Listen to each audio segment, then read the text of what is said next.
Juntam-se as estrelas porque é hora de falar de Liga dos Campeões e é hora de juntar o nosso grande plantel da Rádio Observador, do Campeão É, que todos os dias se junta aqui para dar notas aos protagonistas do mundo do desporto. E hoje connosco Augusto Inácio, Bruno Roseiro, Gabriel Alves e também Pedro Henriques. Bom dia! Bom dia. Vamos falar de Liga dos Campeões, vamos falar de Liga Europa, vamos começar pela Liga Máxima, pela Liga Milionária. O Benfica empatou a 0 frente ao Bolonha, um jogo mais complicado talvez do que se esperava da equipa encarnada, com os italianos com muita bola, muita parra e pouca uva. O Benfica ainda colocou uma lá dentro, mas foi anulado o gol de Pavlidis. No final ainda fez o forcing, mas não conseguiu ficar com os 3 pontos. Está por isso na zona de play-off ainda desta Liga dos Campeões à jornada 6. Olhando para a classificação, a equipa encarnada fica no 15º lugar com 10 pontos. Bruno Roseiro, começo por ti. Ontem esperavas mais do Benfica? Foi excesso de confiança da equipa encarnada, tendo em conta que o Bolonha era a partida para esta jornada a equipa com menos golos marcados, continua a ser apenas um golo marcado nesta Liga dos Campeões. Não marcou outra vez, é verdade, mas e o Benfica também com mais não. Empates também. Com mais empates também, mais um. Foi um pouco excesso de confiança? O que é que achaste? Diria que, bem, logo à cabeça, se aquele gol do Pavlidis é válido, mudava por completo aquilo que era o jogo. Não me parece que tenha sido propriamente excesso de confiança.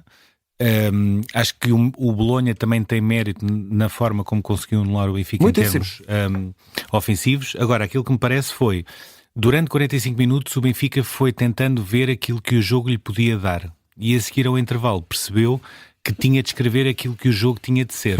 E essa foi a grande diferença. Ou seja, na segunda parte o Benfica justificou um resultado diferente do que o empate. Tinha perdido 45 minutos antes, apesar de haver esse mérito da organização defensiva do Bolonha. E a nota que me fica também é, acho que está na altura de começar a falar na questão Pavlidis. Exato. E está na altura de começar a perceber que Pavlidis é um jogador importante em termos coletivos. Se calhar o Arthur Koglu e o Di Maria têm os golos que têm porque existe um Pavlidis, mas ainda assim 20 jogos com mais de 1400 minutos para 6 golos e 3 assistências é pouco para um ponta de lança do Benfica. Equipa que em 85% dos jogos está a dominar e é melhor do que o adversário. Eu parece que já ouvi esta conversa há uns anos com um tal de Paulinho no Sporting, em que era bom para o coletivo, mas não marcava. Na época passada marcou, que se fartou. Mas, Sim, importante, e era para o coletivo. E mais, aquilo que aliás, ele está nas 7 quintas no México. Deixa-me dizer que eu tenho falado com uma série de pessoas que têm falado com ele. Está nas 7 quintas no México e não podia estar mais feliz porque a realidade que encontrou foi completamente diferente para melhor daquilo que esperava. Mas diria que o Benfica perdeu uma oportunidade para poder ainda sonhar com uma qualificação direta para os oitavos da Liga dos Campeões. Aquilo que fez na segunda parte justificava um resultado diferente. Acho que a questão do ponta de lança, acho que está na altura de começar a tentar perceber se é este o ponta de lança que o Benfica precisa ou se precisa de alguém que consiga fazer mais golos. Augusto Inácio, tu que és treinador, há uma coisa que às vezes causa um bocadinho de comichão e ontem causou bastante, que é a falta de vontade atual. Isto pode ser apenas uma sensação, não tenho números quanto a isso, mas a falta de vontade que há de rematar a baliza. Muitos passes, muita cerimónia, quer da parte do Bolonha, quer da parte do Benfica também, e parece que só houve um homem que não teve muito essa cerimónia, que foi Amdouni, que entrou, tem logo 2 remates de grande defesas de grande qualidade de Skorupski. Falta ao Benfica realmente alguém que tenha mais vontade de rematar na frente. Amdouni, a pergunta mais direta é esta: Amdouni pode ser aqui uma alternativa a Pavlidis? Bom dia a todos. Ora, estás-me a fazer essa pergunta e eu pergunto, no futebol português, quem é que remata fora da área? Muito poucos jogadores rematam fora da área. Mas a grande verdade é os factos. É que o Benfica jogou contra uma equipa que não jogou com 8 titulares. Praticamente jogou contra a reserva do Bolonha. Muito bem. E a grande verdade também aqui é que o Benfica tem sido sempre isto praticamente durante a época enquanto o Bruno Lage entrou, porque com o Roger Smith não se pode contar que aquilo era 0. Agora, dizer que o Benfica costuma ter boas primeiras partes, más segundas partes, desta vez foi ao contrário, teve uma má primeira parte e uma boa segunda parte. Só que os jogos têm 90 minutos e o Benfica ainda não tem uma constância exibicional e de jogo afirmativa a tal ponto que se possa dizer, o Benfica mais minuto, menos minuto vai marcar um gol. E acabou isso por não acontecer. o Bruno Rosero falou aí bem aí do Pavlidis. O Pavlidis, como ponta de lança do Benfica, e com o número de jogos que tem, com o número de minutos que tem, é muito pouco para uma equipa que joga constantemente ao ataque e que não tem a referência a ele como ponta de lança, mas ele não consegue finalizar. E para quem custou 18 milhões de euros, isso também ajuda? Também, mas o Benfica está habituado aos 20 milhões a perder os 20 milhões. Já foi com anteriores jogadores e o Benfica costuma perder. Se o Benfica der 30 milhões é capaz de acertar no jogador. Agora com 18, 20 milhões o Benfica pouco acerta nesses valores com o valor dos jogadores. Eu diria que o Benfica na Liga dos Campeões já podia estar muito melhor posicionado porque é precisamente contra o Feyenoord e contra o Bolonha, que perdeu aqui 5 pontos, que podem fazer muita falta e podem fazer diferença no futuro. Agora, o Benfica tem que entender uma coisa, ou Bruno Lage, ou não sei quem, que os jogos têm 90 minutos e é para dar ao pedal desde o primeiro minuto ao último minuto. Porque a vontade depois só não chega porque a oportunidade surge, mas depois está o guarda-redes adversário faz grandes defesas. Não entras dentro da área, então tens que matar fora da área. Entra o Amdouni, pois, fez aquilo que os outros não fizeram. Mas o Benfica tem que tentar outro tipo de alternativas. E o que é certo é que o Benfica não encontrou esses caminhos e por isso empatou 0-0. Deixa-me só dar uma nota. Houve outrora uma equipa em Portugal que tinha jogadores que rematavam de fora, inclusivamente jogadores que tinham um golo na carreira e que na primeira época em Portugal marcaram 4, como o Ullmann, ou 5, um deles vem lá daquele em Braga, e que mostra que, de facto, as equipas são muito mais completas e muito melhores em termos ofensivos quando têm esse tipo de jogadores que, através da meia distância, neste caso seja o Ullmann, seja o Daniel Bragança, conseguem ter uma alternativa a uma espécie de encaixe que as outras equipas poderão ter em termos defensivos, e o Sporting, Ruben Amorim, esta época, estava a mostrar exatamente isso mesmo. Gabriel Alves, olhando para esta questão dos pontas de lança, obviamente que não foi só a única coisa que faltou ao Benfica ontem, mas ainda olhando para isto, Pavlidis, já aqui dissemos, 18 milhões de euros, marca nesta temporada 6 golos. Artur Cabral custou há 2 temporadas 20 milhões de euros, esta época marcou 4, a época passada marcou 11. Pavlidis e Artur Cabral, juntos, durante estas 2 temporadas, têm 21 golos marcados e custaram 38 milhões de euros, fazendo as contas, porque eu filas agora muito rapidamente.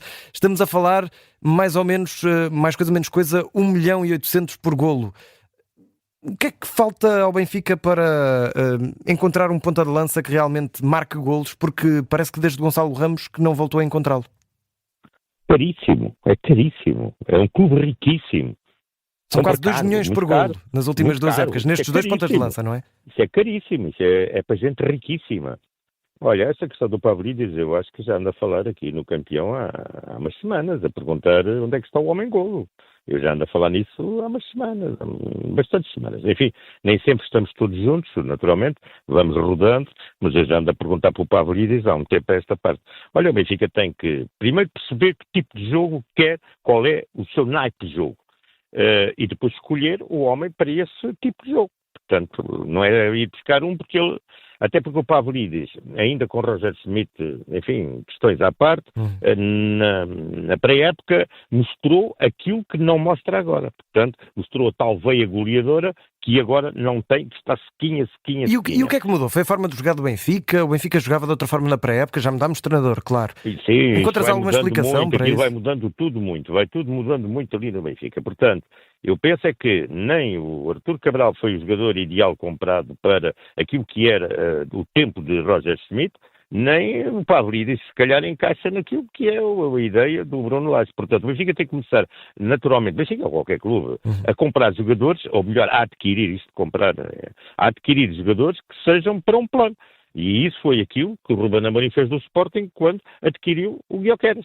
Tinha um plano. Mas, olha, também demorou a consegui-lo, não é? O plano já secou porque o Gyökeres já desapareceu. Pronto, esta que é a verdade, não é? Portanto, esta é a principal. Segunda coisa que eu queria aqui dizer, eu não sei se foi o Augusto, se foi o Bruno que disseram, que o Bolonha jogou com a reserva. Pois, eu penso que isso baralhou o Benfica, porque estudou o Bolonha para um determinado tipo de jogadores e até apareceram outros, portanto, completamente diferentes, numa tipologia de jogo que não é bem aquela que vai usando na Série A. E o Benfica não conseguiu entrar nessa tipologia de jogo, andou ali aos papéis durante não sei quanto tempo. Olha, a primeira parte toda, só ali na parte final, portanto, é que surgiu, aliás, com uma bela entrada do Di Maria, que também ontem só esteve Di Maria, não esteve o Ángel. Se tivesse estado o Ángel, se calhar as coisas teriam sido, porque o Benfica é muito Ángel pendente. De resto, há aqui quase como incongruência. É um Benfica que acaba por ser dominado na primeira parte por uma formação que não procurou a baliza, até porque aquele Dalinga já na França não marcava golos, quer dizer, não percebo. O melhor ponta de lança da equipa, o jogador melhor, mais capaz da equipa do Bolonha, mas o treinador é que sabe, as razões, o Castro, o argentino, ficou no banco, e estava no banco, podia estar ausente por outra razão, mas estava no banco e não entrou. Acabou por não entrar, porque é um jogador de uma mobilidade e de uma inteligência tática, além de uma capacidade tática enorme. A verdade é que Dalinga não marca e pronto, é só o grande físico. Pergunta-se se terá um empresário forte que tenha sustentáculo para que o treinador o ponha, para que a equipa o queira, não sei. Isto Em França até esteve bem, esta época é que ainda não marcou com a camisola do Bolonha. O ano passado ele marcou 19 gols. Mas em França não era aquele jogador que nas perspectivas que se faziam para os jogos, depois realizava, concretizava. Dalinga, pronto, é uma promessa, continua a ser uma promessa.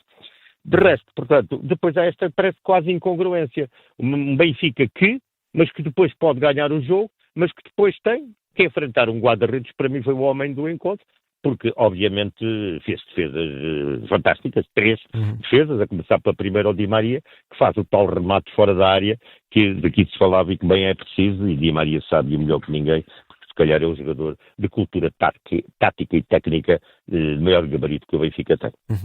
Pedro Henriques, houve vários protestos por parte dos adeptos quanto à equipa de arbitragem, aliás, tremendamente assobiada na saída do relevado, mas pergunto também sobre o jogo, daquilo que vimos do Benfica. Falta aqui também alguma consistência por parte de Bruno Lage nas decisões, principalmente no último terço. Já percebemos que a equipa está estabilizada, mas falta realmente estabilizar aqui a posição do ponta de lança, principalmente. Quem é que deve ser o homem-golo da equipa do Benfica?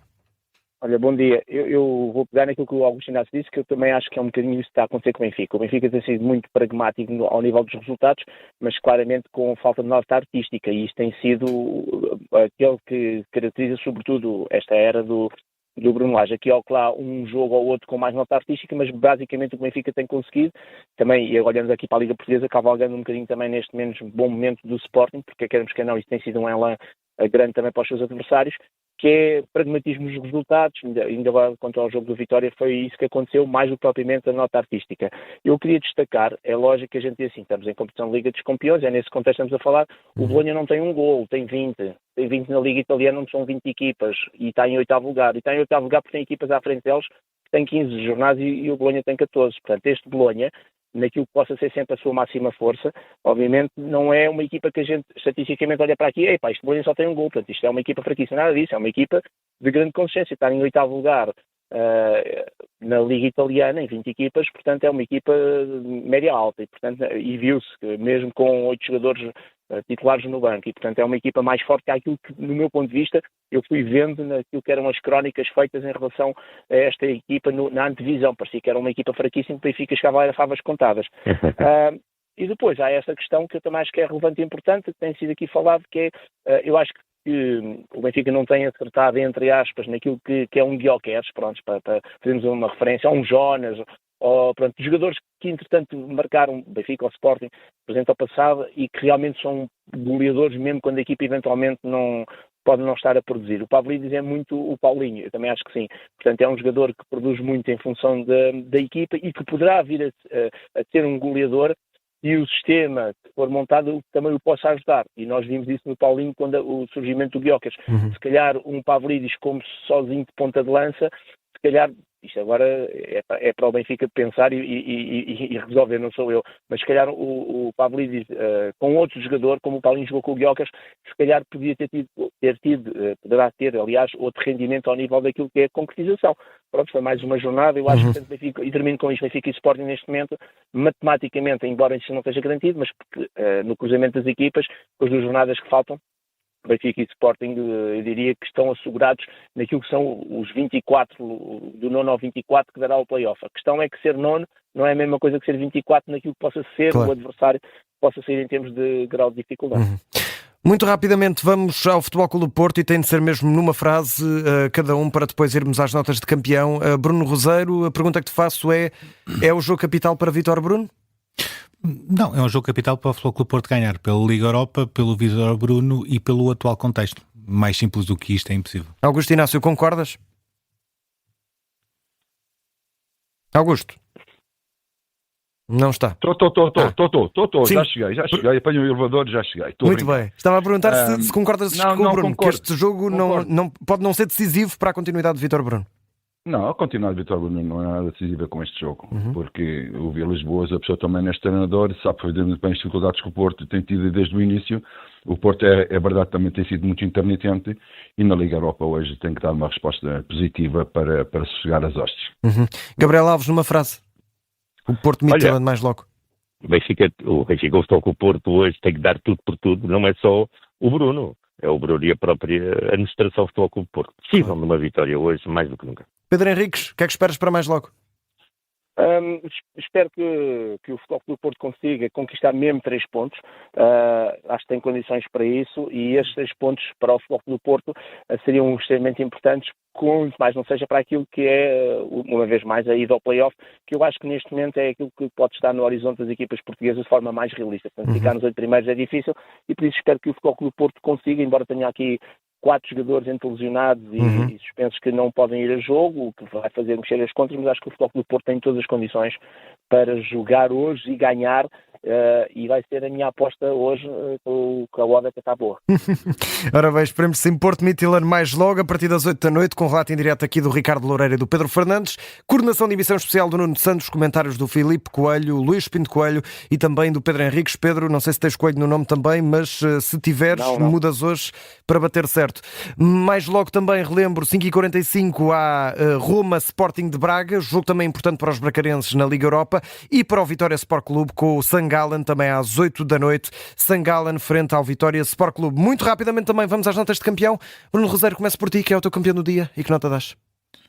Olha, vou começar a minha nota, é uma nota 20, vou começar a nota em Paris e vou acabar em Lisboa e a passar por 3 continentes. Começo em Paris porque já se fizeram as contas dos Jogos Olímpicos de Paris e houve um excedente, portanto um lucro de 26,8 milhões de euros. Portanto, para quem dizia que era completamente impossível organizar Jogos Olímpicos sem causar prejuízo, Paris foi uma contradição a essa ideia, ou seja, por muitos defeitos que tivessem, por muita teimosia que tivessem com a cerimónia de abertura no Sena, com as provas de triatlo no Sena, a verdade é que resultou, funcionou certo. O plano, e daí venho para a questão do Mundial de 2030, que vejo já muita gente a criticar por uma questão de gastos e de despesismo. Eu sei que temos uma dor de cabeça e uma pedra no sapato com o Euro 2004. Eu sei que é fácil avaliar o Euro 2004 pelos elefantes brancos que ficaram, mas ficou... é um bocadinho como o Jardim Zoológico, não foram só elefantes brancos. E em 2004 começou um período em que as principais equipas começaram a ter os seus centros de treinos e foi isso que permitiu potenciar e descobrir o novo talento. Em 2030, Portugal não vai gastar dinheiro em estádios novos. Portugal vai fazer reformulações nos 3 estádios que existem. Portugal foi o garante sempre de toda esta candidatura, porque entretanto saiu a Ucrânia, a Espanha teve problemas, etc. E Portugal vai criar as sementes para, através de novos centros de treino, aquilo que vai ficar de infraestrutura é para os jovens. Não vão ser elefantes brancos, é para os jovens crescerem e é bom sempre ter essa noção. Numa frase, Gabriel Alves, campeão e nota. Gota, gota, gout, gout. Fenómeno australiano, 16 anos, velocista, enorme talento. Quebrou o recorde da Austrália dos 200 metros, 20 segundos e 4. Ultrapassou o recorde de Peter Norman, durava há 56 anos. O Usain Bolt diz, eu cito, faz-me lembrar eu, mais pequeno. Está à espreita. Atenção, gout, gout no atletismo. Está à espreita. Vamos a ti, Pedro Henriques, que é o teu campeão do dia, que nota dás? Nota negativa, uma vez mais, o fogo de artifício é bom, mas saiu caro ao Sporting uma vez mais, bancada fechada, o setor onde há 14 da bancada sul, penso que contra o Bolonha, mais 20 mil euros de multa, e não há meio desta rapaziada a aprender, e portanto nota 8, e neste caso também uma nota claramente positiva, 16, para aquilo que foi ontem a apresentação, até com o Primeiro-Ministro, a Presidente da Federação Portuguesa de Futebol, a questão do Mundial, e o Fernando Gomes anunciou uma coisa que vai sair, penso que para a semana, se não estou em erro, que é o estudo da Universidade que está a fazer esse estudo juntamente com uma empresa particular, em que para ele estar a anunciar é porque já sabe que vai haver lucros e os lucros são bastante grandes. Portanto, para quem diz que vai haver despesas, é mentira, o retorno financeiro vai ser imenso. Vamos ao Augusto Inácio. Augusto, que é o teu campeão do dia, que nota dás? Olha, dou nota 17 para o Bernardo Silva, que tornou-se o jogador com mais jogos na Liga dos Campeões pelo Manchester City. Fernandinho tinha 73 atuações, 33 presenças, Bernardo Silva 74, e é engraçado isto, é o Bernardo Silva, pois é, ele é português. Ontem não gostou, foi certamente o resultado, Bruno. Tens 5 segundos de compensação? Sim, esqueci-me, uma nota 0 para a FIFA, ou seja, não há problema nenhum o Campeonato do Mundo 2034 ser na Arábia Saudita, mas também não há que ter vergonha. Aquilo que a FIFA mostrou foi que tem vergonha em colocar o Mundial 2034 na Arábia Saudita. Não ficaste sensibilizado com as 2 crianças que foram lá falar? Enfim, tanto que podíamos dizer sobre isso. Fica para outro episódio, vamos falar muito sobre isso certamente. Meus caros, o campeão está de regresso amanhã. Um forte abraço.